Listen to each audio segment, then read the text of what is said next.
Thank you all so much for stopping by. So I wanted to do two things. I wanted to give you an update on the top hat tomatoes that we planted, and I'll make sure that I link that video.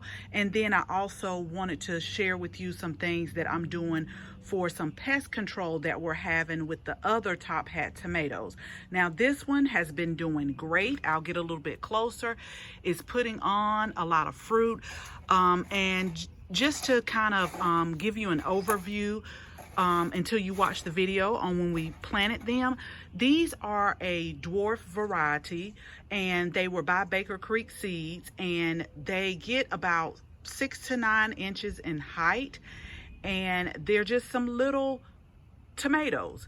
And so I thought these were perfect, not only for like Mother's Day, because we did give some away for Mother's Day, but I also thought that they were perfect for those who are starting to garden. This is a perfect combination to try your hand at gardening.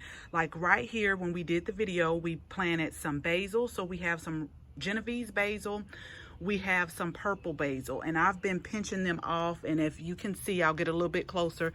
You pinch them off and then they bring up too, and that'll help make the plant more bushier.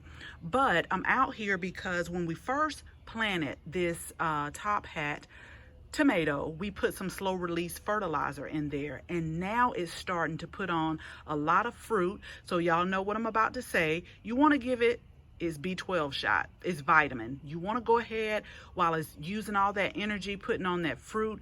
You want to make sure that they have enough energy to continue to do that. And I still go ahead and put the Espoma Organic Grow, which is a liquid fertilizer. I do that about twice a month, but I want to go ahead and use these spikes to put in there because they're a slow release fertilizer. And so let me show you what I'm using today. I used these last year, and they did a really good job, so we're going to use them again. So last year was my first time trying these, and I was really pleased with the results. They're just some organic fertilizer spikes. They're not only good for tomatoes, they're really good for your vegetables. And so let me show you what the little spikes look like. They look like this, and you just simply stick them down here. And since this is a really small pot here, I'm only going to stick one down here. And so I'm going to have to work my way down. If you see, I'm kind of putting it on the outer edge, which I always, when I use things like this, when they say like the tree line or the plant line, so I try to put it on the outer edge of where, you know, like the leaves are, and not close up to the plant. So I'll work that in and push it down a little bit further. I'm getting a little, I can't get it down in here. So I'll work with it and push it down probably as far as I can, but I'll do that in a second because I want to make the video quick, y'all. So this is what we're using for our tomatoes today, just like I said, to keep them growing and to keep them giving us this fruit, because these were so cute. And I'll flash a picture up of what they're supposed to look like. I mean, this is perfect for like a senior citizen who really can't get around, if they can get to their patio and still, you know, take care of these. This trio here is good for someone who just wants to try, because take it from me, I've done this before where you're all gung-ho, you go head first and you plant so much and then you get overwhelmed by mid-season. So let me show you a little pest problems that we're having with the other top hat tomatoes. So we have another little trio that we did right here, and for some odd reason my time has died. This happens. I'm not really worried about it. I have some growing out in the big garden as well as right here. When things die, don't give up. Don't give up, because it happens. It happens. I do everything pretty much the same, and just sometimes it happened. Maybe it didn't like the growing conditions of this pot, but it likes the growing condition of the raised beds, or it likes the growing condition of this container right here. It happens.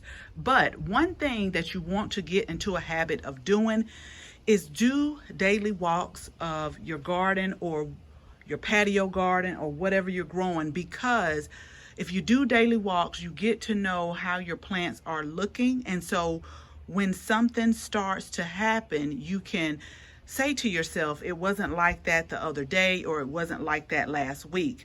Now, I have been working with this plant because it's been affected bad. So I came out here this last weekend and I noticed holes in there. So the first thing you want to do is go ahead, start checking up under your leaves, because 9 times out of 10 the culprit is up under there. And I pulled some off, but they were worms that were eating. So the first thing you want to do is, and I'm checking now while I'm filming, because I've been treating this one, and they tried to start over here, but I think we have these up under control. We have 3 right here. They took a big bite out of here, but there were worms under there. So the first thing I did, if you see them, go ahead and pick them off. Pick them off with your hand.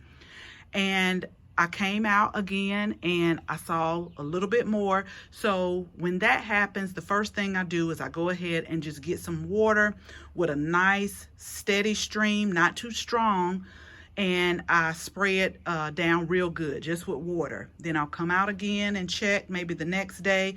Always making sure you're looking at the underside of the leaves, just inspecting around your soil. Just do a good check. And like I said, once you do it every day, you'll get used to what your plants look like. So they were still there. So then what I did is I went and I made an insecticidal soap. And let me show you what I used to make the insecticidal soap. I brought all my stuff out so you all can see. The only thing I didn't bring out was diatomaceous earth, and I sometimes use that, mix it in with the soil, or put it on top if we have like slugs or worms as well.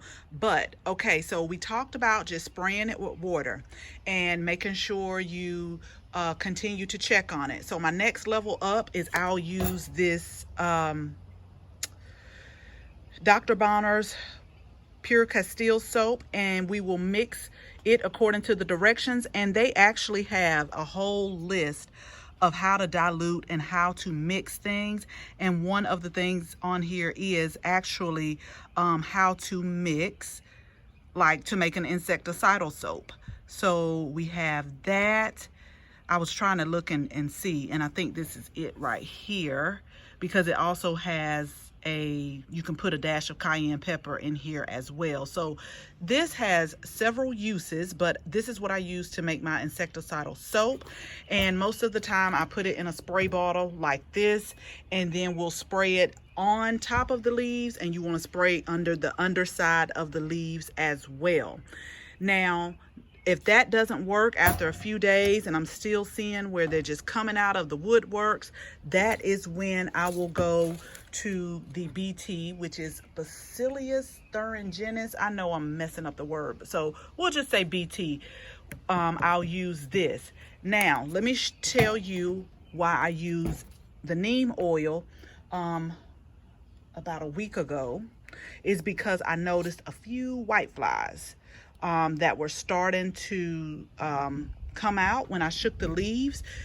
And so I did a little spraying of that, and so I haven't seen any whiteflies before. So those are basically my methods when I'm trying to combat some of the pests. But let me tell you about neem oil. I want to make sure you know this. Spray this like in the late evening, probably before it gets dark. First of all, although it says organic, you don't want to harm your beneficial insects. So that's one reason why I go ahead and I spray it probably around 7:38. I have my spray bottle and I'll spray it that way. And then you don't want to spray it during the day, because you will burn your leaves, especially if you have some hot, sizzling sun beating down like we do here. You're going to burn your leaves and you're going to think, oh, this stuff doesn't work. It killed my plant. No, you cannot spray this on during the heat of the day like that, because it will burn your plant. So again, I just wanted to go ahead and show you while I was out here giving some of the plants some of these fertilizer spikes. I just wanted to show you an update. And so when they start turning orange, I'll come back on again and let you see, or either make sure you follow me over on Instagram, because I put a lot of day-to-day pictures up there, so you can see it over there if I don't get a chance to do like another follow-up video. So as always, thank you all so much for watching this video, and I hope you share this video with your family and your friends. And if you are not a subscriber, we would absolutely love to have one. So make sure you tap the bell and select the drop down, select all, so that you can receive the notifications each and every time we upload a new video. Again, thank you all again so much for watching, and until the next video, bye bye.